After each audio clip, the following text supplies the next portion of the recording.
प्यारे बच्चों, मेरे इस YouTube चैनल एजुकेशन सेंटर में आप लोगों का स्वागत है बच्चों।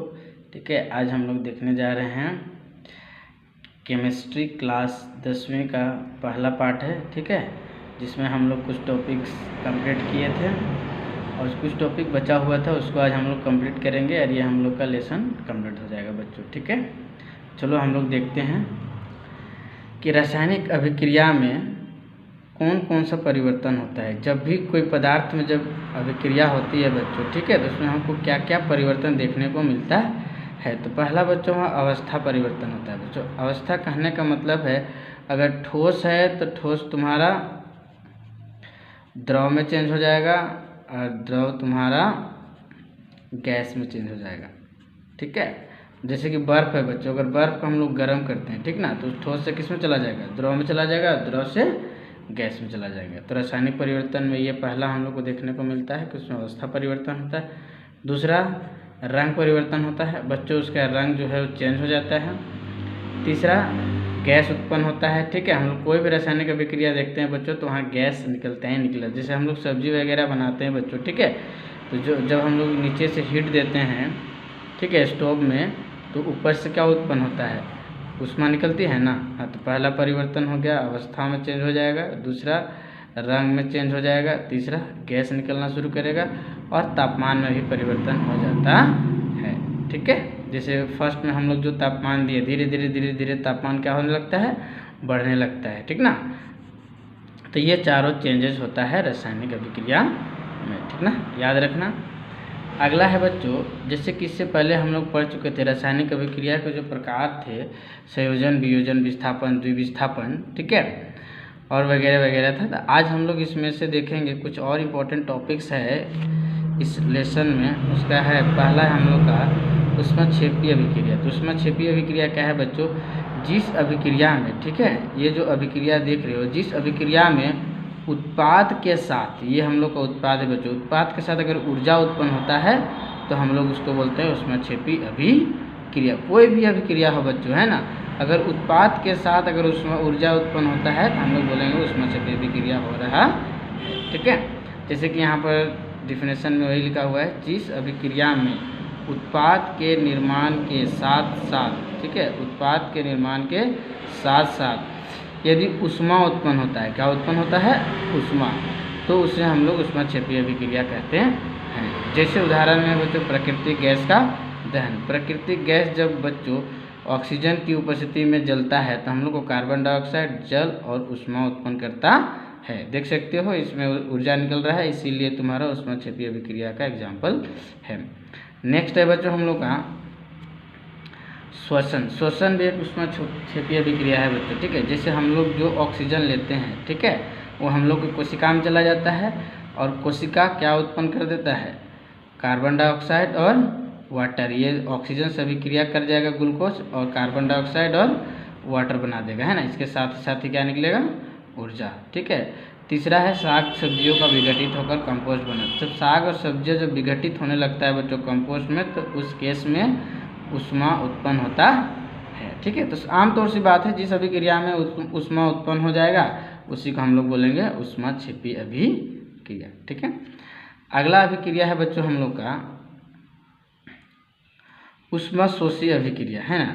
तो ऊष्माशोषी अभिक्रिया में क्या होता है बच्चों कि ऊष्माक्षेपी अभिक्रिया में कोई भी अभिक्रिया करने के लिए ऊष्मा की आवश्यकता होती है। जब तक उसको ऊष्मा मिलेगा नहीं बच्चों, तब तक वो उत्पाद बनाएगा नहीं। तो जैसे देखो आयरन क्लोराइड है बच्चों, है ना, तो आयरन क्लोराइड को जब सूर्य का प्रकाश मिला, यानी कि सूर्य के प्रकाश को ये सोख लिया और सोखने की वजह से ये दो पार्ट में डिवाइड हो गया, सिल्वर और क्लोरीन, तो अलग अलग हो गया बच्चों। ठीक है, तो वैसे ही है, सेम उसी तरह से है इसका डिफिनेशन है, जिस अभिक्रिया में ऊर्जा अवशोषित होती है। अवशोषित का मतलब सोखना, ठीक है, ऊर्जा को सोख लेना। जब ऊर्जा को सोख लेता है बच्चों, ठीक है, और वो तुम्हारा भिन्न भिन्न उत्पाद बना देता है, ठीक है, उसी को हम लोग बोलते हैं ऊष्माशोषी अभिक्रिया। यहाँ भी देख सकते हो बच्चों, ठीक है, जैसे कैल्शियम कार्बोनेट है हम लोग का, ऊष्मा दिए, टूट गया कैल्शियम ऑक्साइड और कार्बन डाइऑक्साइड में, तो ये कैल्शियम कार्बोनेट ऊष्मा को सोख लिया। ठीक है,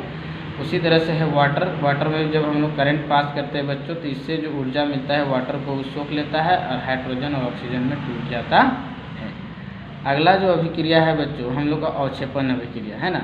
तो सबसे पहले जानेंगे हम लोग अवक्षेप क्या होता है बच्चों, ठीक है। तो जल में अविलेय पदार्थ को अवक्षेप करते हैं। जो पदार्थ बच्चों जल में नहीं घुलता है, अविलेय का मतलब नहीं घुलना, ठीक है। विलय का मतलब घुलना होता है, और अविलय अ लगा दोगे तो विलय यानी कि नहीं घुलेगा, मतलब वह पदार्थ जो जल में नहीं घुलेगा उसको हम लोग अवक्षेप करते हैं। जैसे कि बेरिलियम सल्फेट हो गया, कॉपर सल्फेट हो गया, ये सब बच्चों अवक्षेप है जो जल में घुलता नहीं, ठीक है। अगला टॉपिक है बच्चों संक्षारण, ठीक है। संक्षारण का मतलब होता है बच्चों जंग लगना। संक्षारण का मतलब होता है जंग लगना। जब कोई धातु, मतलब कोई भी धातु है बच्चों, आमतौर पर लोहा या कुछ भी समझ लो, सोना चांदी, ठीक है, कोई भी धातु अगर अपने आसपास की जो अम्ल आर्द्रता आदि के संपर्क में आ जाएगा है ना, तो वो संक्षारित हो जाता है। संक्षारित मतलब जंग लग जाता है बच्चों। जैसे कि लोहा है, मान चलो हम लोग का खिड़की है, ठीक है, जब इस यह नमी के संपर्क में आता है बच्चों और बाहरी ऑक्सीजन जब इसमें पड़ता है तो इसके साथ ही अभिक्रिया कर देता है, और अभिक्रिया करने की वजह से लोहे के ऊपर भूरे भूरे रंग की एक परत बन जाती है बच्चों। इसी को हम लोग बोलते हैं संक्षारण। तो सेम इसी का डिफिनेशन यही वही लिखा हुआ है। जब कोई धातु अपने आसपास की अम्ल, ठीक है, एसिड, आर्द्रता मतलब नमी आदि के संपर्क में आती है तब ये संक्षारित हो जाती है, और इसी प्रक्रिया को हम लोग संक्षारण कहते हैं। यानी कि जंग लगने की क्रिया को ही हम लोग शॉर्ट में बोले तो क्या कहते हैं, संक्षारण। उदाहरण के लिए देख लो बच्चों, चांदी के ऊपर काली परत का चढ़ना। चांदी भी अगर कोई अम्ल या नमी के संपर्क में आएगा तो उसके ऊपर एक परत जम जाता है जिसकी जो रंग होता है वो काला, इसी को बोलते हैं जंग। दूसरा है तांबा, तांबे के ऊपर हरी परत का चढ़ना, सेम प्रोसेस, इसी को हम लोग संक्षारण कहते हैं, ठीक है। अब बच्चों संक्षारण से क्या क्या नुकसान है, ठीक है। तो संक्षारण के कारण कार के ढांचे, पुल, लोहे की रेलिंग, जहाज, धातु, विशेषकर लोहे से बनी हुई वस्तुएं बहुत क्षति हो जाती है, ठीक है। यानी कि जब उसमें जंग लगता है, जैसे कि पुल वगैरह हो गया, लोहा का रेलिंग हो गया, जहाज हो गया, धातु से बने जितना भी है, ठीक है, लोहे की वस्तु, तो जब उसमें जंग लगता है तो वो धीरे धीरे कमज़ोर होता है बच्चों, ठीक है, और कमज़ोर होने की वजह से वो टूटना शुरू हो जाता है, ठीक है। तो ये नुकसान है। अब संक्षारण को रोकने का उपाय हम लोग कौन कौन सा उपाय करेंगे और संक्षारण को रोक सकते हैं। संक्षारण का मतलब होता है जंग, है ना। तो जंग से रोकने के लिए हम लोग क्या करते हैं, पेंट करते हैं, ठीक है, या फिर जिंक की परत चढ़ाया जाता है बच्चों, है ना, या फिर हम उसमें ग्रीस या तेल का इस्तेमाल करके हम लोग संक्षारण को रोक सकते हैं, ठीक है। अगला टॉपिक है बच्चों विकृत गंधिता, ठीक है, बहुत ही इंपॉर्टेंट टॉपिक है बच्चों, ये एग्जाम में पूछता है, ठीक ना, तो ध्यान से देखना। विकृत गंधिता क्या होता है बच्चों, जब तेलीय पदार्थ जो होता है, ठीक है, तेलीय पदार्थ या तेल से बना हुआ कोई भी पदार्थ होता है बच्चों, ठीक है, तो जब कुछ समय के लिए उसमें छोड़ देते हैं, है ना, देखो जब तेलीय या वसा युक्त खाद्य पदार्थों को कुछ समय के लिए छोड़ दिया जाता है तो उसका गंध और स्वाद दोनों बदल जाता है बच्चों, है ना। इसी प्रक्रिया को हम लोग बोलते हैं विकृत गंधिता। देखो ध्यान से देखना, तेल से बना हुआ चीज़ बोला है बच्चों, ठीक है, तेल से बना हुआ या वसा युक्त खाद्य मतलब खाने वाला पदार्थ, है ना, तेल या वसा युक्त खाद्य पदार्थ को कुछ समय के लिए छोड़ दो तो उसमें क्या हो जाता है, उसका गंध, ठीक है, उसका महक और उसका जो टेस्ट है वो दोनों बदल जाता है, ठीक है। इसी प्रक्रिया को हम लोग बोलते हैं विकृत गंधिता।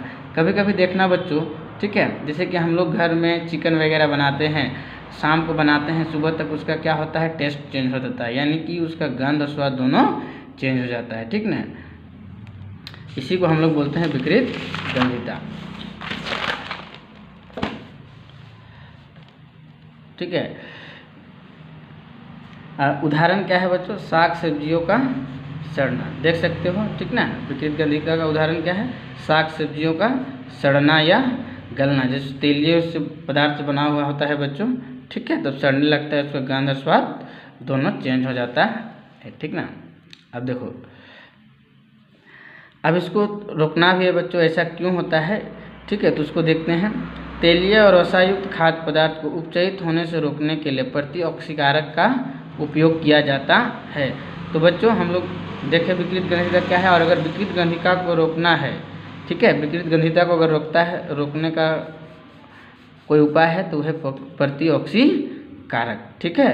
जैसे कि नाइट्रोजन एक प्रतिऑक्सीकारक है जो कि वसायुक्त खाद्य पदार्थों को उपचयित होने से रोकता है। उपचयित का मतलब होता है बच्चों कि खाद्य पदार्थ में ऑक्सीजन ऐड हो जाएगा, जिसके वजह से वो क्या हो जाता है, खराब हो जाता है ना। जैसे कि बच्चों चिप्स की थैली में एक प्रतिऑक्सीकारक का उपयोग किया जाता है, ठीक है। वो प्रतिऑक्सीकारक है नाइट्रोजन, ठीक है, जो कि चिप्स को बहुत दिनों तक रखने पर भी उसे सेफ्टी देता है, ठीक है।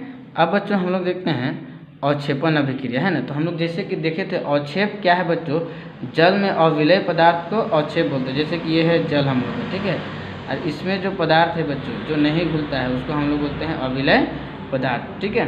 तो देखो अवक्षेपण अभिक्रिया क्या है बच्चों, जिस अभिक्रिया में देख रहे हो, इस अभिक्रिया में जिस अभिक्रिया में अवक्षेप का निर्माण होगा, ठीक है, अवक्षेप का निर्माण होगा उसको अवक्षेपण अभिक्रिया, जैसे ये है बच्चों हम लोग का अवक्षेप, ठीक है। तो देखो जिस अभिक्रिया में अवक्षेप का निर्माण होता है उसे अवक्षेपण अभिक्रिया कहते हैं। जैसे कि सोडियम सल्फेट है बेरियम क्लोराइड के साथ अभिक्रिया करेगा तो एक अवक्षेप बना देगा बेरियम सल्फेट और सोडियम क्लोराइड। थैंक यू बच्चों।